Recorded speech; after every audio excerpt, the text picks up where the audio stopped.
Ladies and gentlemen, fortunately, Sania gave such a comprehensive briefing that I do not really have to say much, except to thank you for coming here and really taking so much interest with so much passion for something which we Pakistanis, it's our duty to take people out of poverty. And so I was listening to you just before we came here, and I was really impressed that someone could care so much for human beings not in their country, in some other country. And I find that that's really what differentiates human beings, the compassion. I was a social worker before I became a politician. So my motivation for coming into politics was social work. I felt that there was, if I just stuck to social work, there was so much to do that no amount of social work could make a difference. It's only if you came into government and built a welfare state, that's the only way you can really help the people in your country, the underprivileged people in your country. And hence I came into politics. I was inspired by our Prophet, peace be upon him, who set up the first welfare state in the history of mankind. It was the state he set up in Medina was based on principles of compassion and justice. And the state decided to take the responsibility of the weaker section of the society. So the first time a state took responsibility of orphans or widows, of the poor people, of handicapped, and pensions were introduced first time in that state. So for the old people. And so as a Muslim, we are told in the holy book by the Almighty, the divine book, that we have to follow the example of our Prophet, peace be upon him. And hence, my motivation for coming into politics, to build a welfare state in Pakistan. And so this program of Ehsaas, which basically means care and compassion, this program which you see, and which I must compliment Sania, because she has done really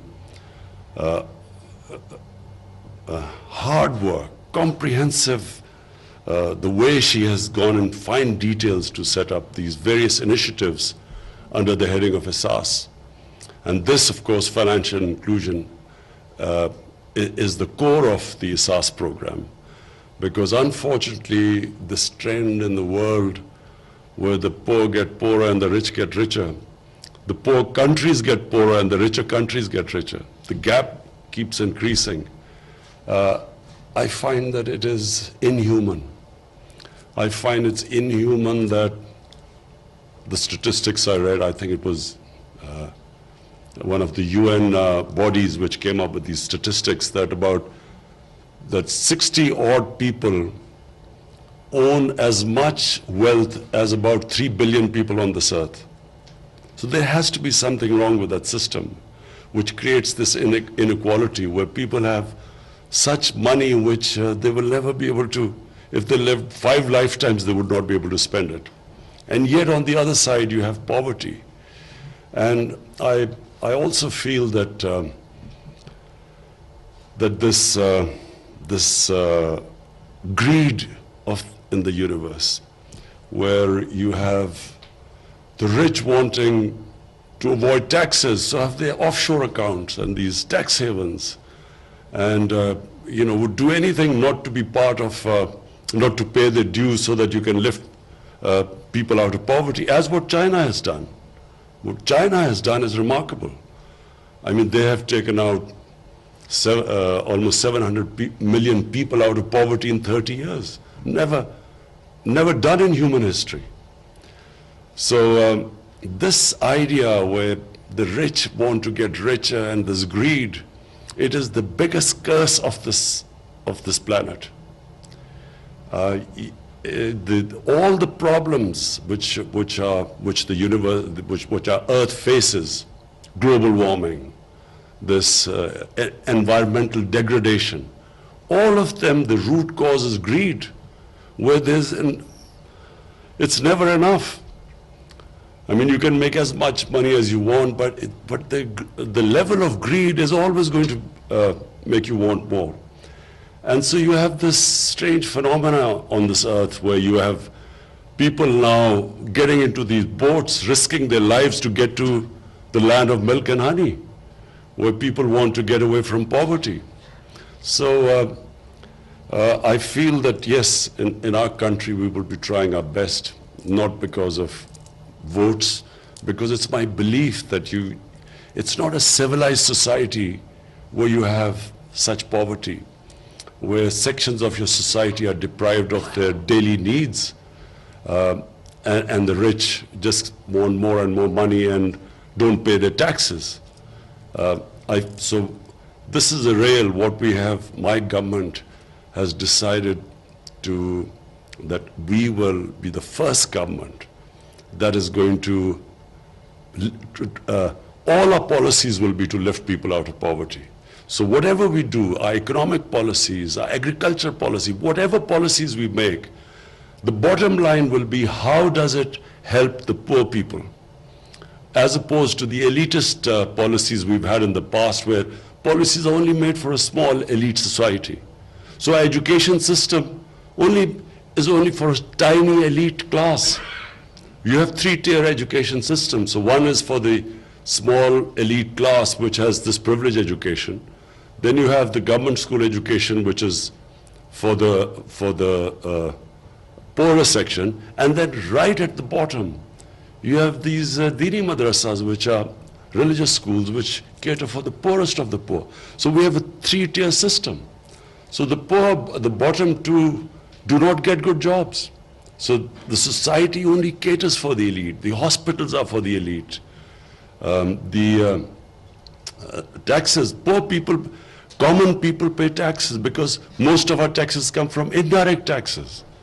The rich hardly pay taxes. So the whole mindset has to change, where the whole society as a whole decides that we cannot allow this unfair, unjust system to continue. And this Asas program is a beginning. We hope that as it starts kicking in, Sania has made great efforts to make sure that there's credibility, that there's integrity in the system, that we do not allow the system to be misused, as most of our programs are misused. So we've taken great care.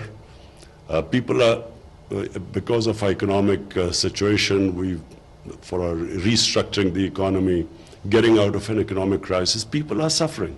But we decided that we are not going to throw away money unless and until we have a credible system of distribution. The most vulnerable section are women from the poor background. And we cannot, as a society, cannot move forward if it does not educate and look after its women.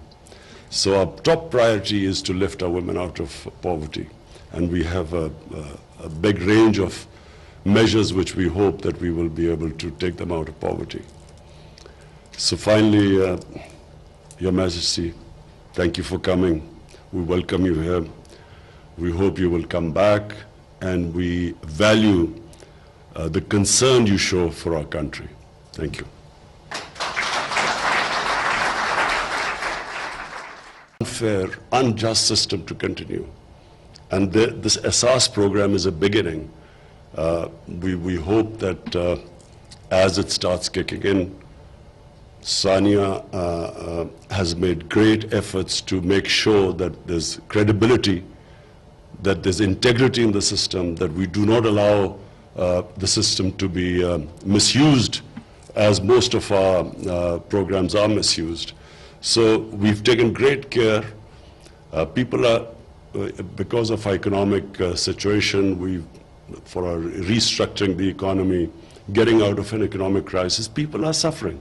But we decided that we are not going to throw away money unless and until we have a credible system of distribution. The most vulnerable section are women from the poor background. And we cannot, as a society, cannot move forward if it does not educate and look after its women. So our top priority is to lift our women out of poverty. And we have a big range of measures which we hope that we will be able to take them out of poverty. So finally, Your Majesty, thank you for coming. We welcome you here. We hope you will come back, and we value the concern you show for our country. Thank you.